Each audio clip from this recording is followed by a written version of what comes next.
He planted over 6,000 trees, a seemingly simple act of remembrance for his late wife. But what a passing hot air balloonist discovered years later revealed the breathtaking truth behind Winston Howe's silent labor of love, and it was far more profound than anyone could have imagined. The English countryside, a tapestry woven with emerald fields and ancient woodlands, held its secrets close. In South Gloucestershire, nestled amidst this rolling landscape, lay Winston Howe's 112-acre farm. It was a place of quiet solitude, where the only sounds were the gentle rustling of leaves, the chirping of birds, and the distant bleating of sheep.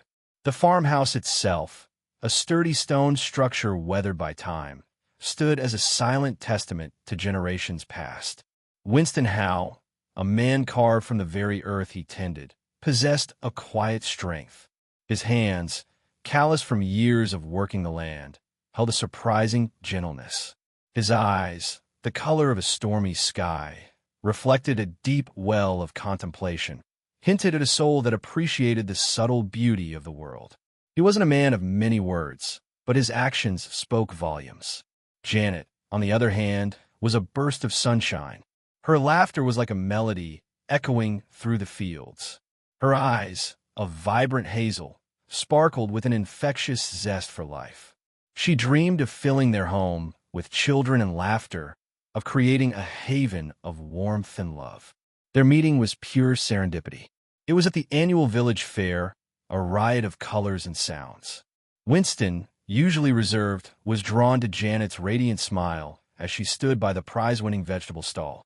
He offered to buy her a ribbon, the color of a summer sky, and in that simple exchange, a spark ignited. It was love at first sight, a connection that felt both inevitable and extraordinary. The air crackled with an unspoken understanding, a promise of a future intertwined. He felt as though he'd known her forever, and that she had finally come home. Their wedding was a small, intimate affair, held in the village church, followed by a honeymoon in the picturesque Lake District. They hiked amidst breathtaking scenery, hand in hand, their love deepening with each shared vista. The honeymoon was a microcosm of their life to be, filled with adventure, simple pleasures, and an unshakable bond. The purchase of the farm was a dream realized. Winston, having grown up on a nearby farm, had always longed to return to his roots. Janet, though a city girl at heart, embraced the rural life with open arms. They spent weeks searching, and the moment they saw the sprawling farmhouse, nestled amongst the rolling hills, they knew they had found their home. It felt ancient, solid, a place where roots could be put down and memories made. Their days settled into a comfortable rhythm. Winston tended to the land, his days filled with the honest labor of farming. Janet transformed the farmhouse into a home, filling it with warmth and the aroma of freshly baked bread. Evenings were spent by the crackling fireplace, sharing stories and dreams. The silence of the countryside was never lonely. It was filled with the quiet hum of their contentment. The arrival of their son, Samuel, was a joyous occasion. He was a perfect blend of both parents, Winston's calm demeanor and Janet's bright eyes. Their love for him was a tangible thing, a force that bound them even closer. They watched him take his first steps in the garden, heard his first words echoing through the farmhouse, and their hearts swelled with pride and an almost overwhelming love. They created their own traditions. Every year on their anniversary, they would plant a new tree, a symbol of their growing love. They celebrated Samuel's birthday with a picnic in the meadow, surrounded by wildflowers. They took spontaneous trips to the coast, collecting seashells and building sandcastles. One particularly memorable evening, they lay on a blanket under a canopy of stars, Winston pointing out the constellations, Janet weaving stories around them. These seemingly small moments, woven together, formed the rich tapestry of their life. They also shared a passion for gardening. Janet had a knack for coaxing the most beautiful blooms from the earth, and Winston built her a greenhouse where she could nurture her seedlings. They spent hours together, hands in the soil, sharing a silent understanding that transcended words. Life wasn't always easy. There were lean years when the harvest was poor and financial worries weighed heavily on Winston's shoulders. There was the time Janet slipped on ice, badly spraining her ankle. But every obstacle, every challenge, they face it together, supporting one another, never once faltering in their love. These little bumps made them more in love. The first signs were subtle. Janet, usually brimming with energy, started to tire easily. She complained of shortness of breath after climbing the stairs, a tightness in her chest that she dismissed as indigestion. Winston noticed her pallor, the faint shadows under her eyes, but she insisted it was nothing to worry about, just the usual aches and pains of getting older. They went to see Dr. Miller, their family physician, a kind, old man who had known them both for years. He listened to Janet's heart, his brow furrowed with concern. He ordered a series of tests, and the waiting period was agonizing. Winston tried to remain optimistic, but a knot of dread tightened in his stomach. The day Janet collapsed was etched forever in Winston's memory. They were in the garden, preparing for the spring planting.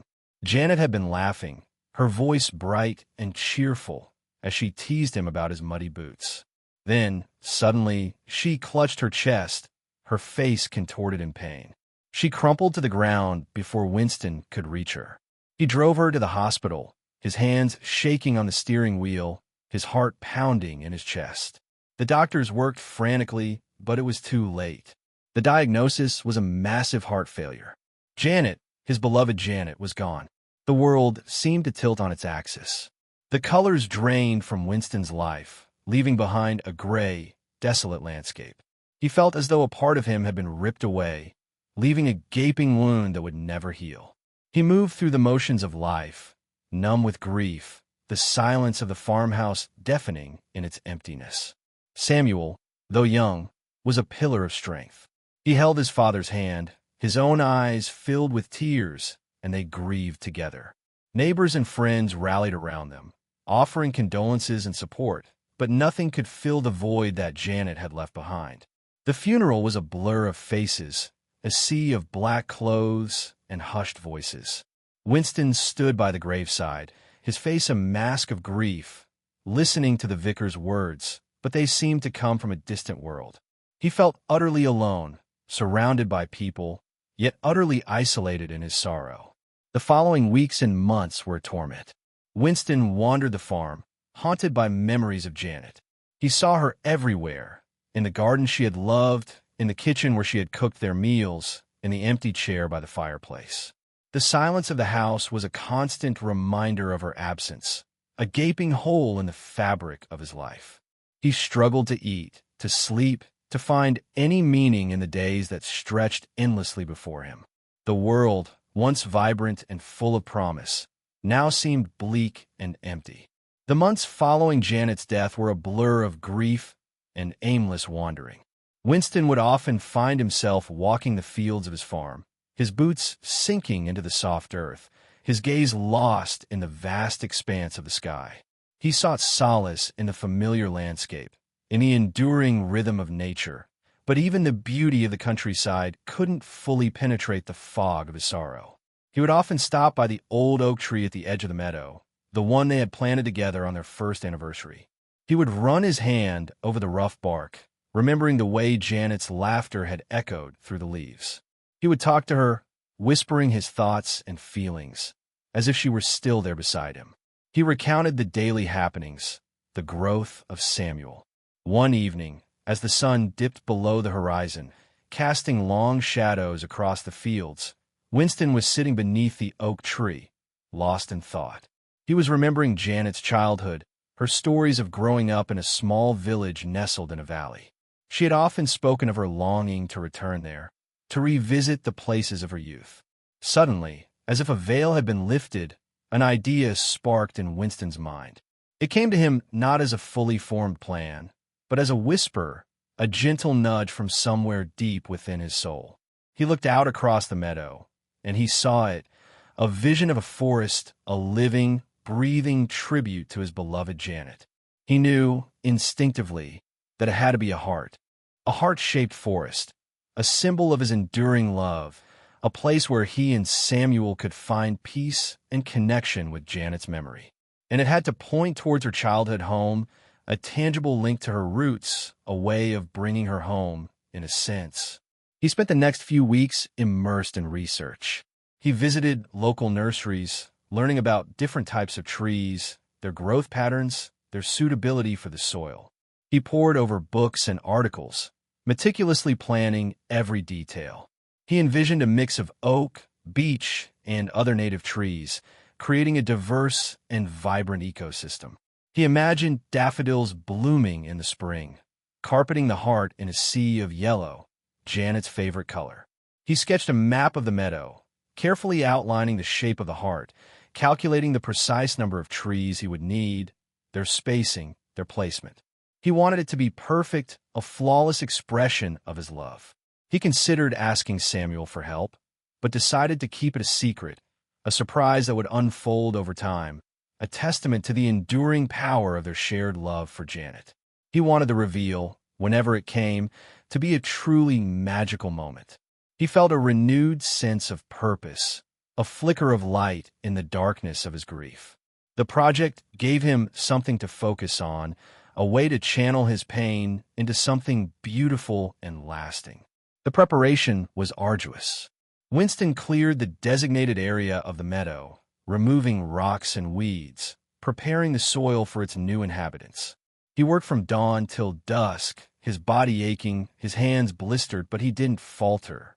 Each shovelful of earth, each carefully placed stone, was an act of love, a tribute to Janet.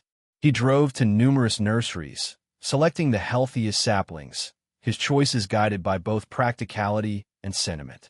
He chose oak for its strength and longevity, beech for its graceful beauty, and a scattering of other native species to create a vibrant and diverse woodland. He envisioned the forest maturing over time, a living testament to his enduring love. The planting itself was a slow, painstaking process. Winston dug each hole with care, his movements deliberate and precise. He gently placed each sapling in the ground, spreading its roots, firming the soil around it. As he worked, he talked to the trees, whispering Janet's name, imagining her spirit watching over him, guiding his hands. The physical labor was demanding, but it was also therapeutic. The sweat on his brow, the ache in his muscles, were a welcome distraction from the constant ache in his heart. He found a rhythm in the work, a sense of peace in the repetitive motions. He was creating something beautiful, something lasting, something that would honor Janet's memory for generations to come. Samuel, during his visits home, sensed a change in his father. He saw the renewed energy, the spark of purpose in his eyes. He offered to help, but Winston gently declined, wanting to keep the true nature of his project a secret. He told Samuel he was simply improving the meadow, creating a more natural habitat for wildlife. Their conversations, however, deepened. While they had always been close, the shared grief over Janet's loss forged an even stronger bond between them. They talked about her often, sharing memories, laughing through their tears. Winston found comfort in his son's presence, in the knowledge that a part of Janet lived on in him. As the seasons changed, so did the nascent forest. The tiny saplings, initially fragile and vulnerable, began to take root, their leaves unfurling in the spring sunlight. Winston watched their progress with a mixture of pride and anticipation. He watered them during dry spells, protected them from harsh weather, and nurtured them as if they were his own children. He saw, in their growth, a reflection of his own healing, a slow but steady journey towards finding peace. The summer brought lush green, the autumn a blaze of colors. Winter was restful, a time for the saplings to strengthen, to endure. 15 years passed. The saplings Winston had planted with such care had grown into a thriving young forest, a dense woodland that had transformed the landscape. The secret of its heart-shaped design remained hidden, known only to Winston. Andy Collette, a hot air balloon enthusiast, lived in a nearby village. He had a passion for soaring above the countryside, capturing the beauty of the landscape from a unique perspective. He often took to the skies early in the morning, when the air was still and the light was golden. One crisp autumn morning, Andy set off on a flight, his balloon drifting gently over the fields and woodlands. The air was clear, the visibility exceptional. As he floated over Winston's farm, he glanced down, his eyes scanning the familiar landscape. Then he saw it. At first, he thought it was a trick of the light, an illusion created by the shadows. But as he drifted closer, he realized it was real. In the middle of the dense forest, a perfect heart shape was clearly visible. It was formed by the careful arrangement of the trees, the open space within the heart carpeted in a vibrant green. Andy was stunned. He had flown over this area countless times, but he had never noticed anything like this before. He grabbed his camera, his hands trembling with excitement, and took a series of photographs, capturing the extraordinary sight from different angles. He couldn't stop staring. He felt the beauty of the heart, and he also felt a story behind. The sheer scale of it was breathtaking. The heart was so large, so perfectly formed, that it could only be appreciated from the air. It was a hidden masterpiece, a secret revealed only to those who soared above the earth. He felt a surge of emotion, a mixture of awe and wonder. He knew, instinctively, that there must be a story behind this extraordinary creation, a story of love, loss, and enduring devotion. He decided he had to find out more. After landing, Andy couldn't wait to share his discovery. He posted the photographs on his social media accounts, along with a brief description of what he had seen. The images quickly went viral, capturing the imagination of people around the world. The mystery of the heart-shaped forest began to unravel. The online buzz surrounding Andy's photos soon reached the local newspaper, the Gloucestershire Gazette. A young reporter, Sarah Miller, saw the images and was immediately intrigued. She recognized the landscape as being near Winston Howe's farm and decided to investigate. Sarah drove to the farm, her heart pounding with anticipation. She found Winston working in his garden, his hands stained with soil. He was initially hesitant to talk, surprised by the sudden attention. But Sarah's gentle persistence and her genuine interest in the story behind the forest eventually won him over. Winston, his voice thick with emotion, told Sarah the story of his beloved Janet, their life together, and his desire to create a lasting tribute to her memory. He explained how he had meticulously planned and planted the forest, keeping it a secret for all those years. He described how the heart-shaped pointed to Janet's childhood home. He talked about the daffodils.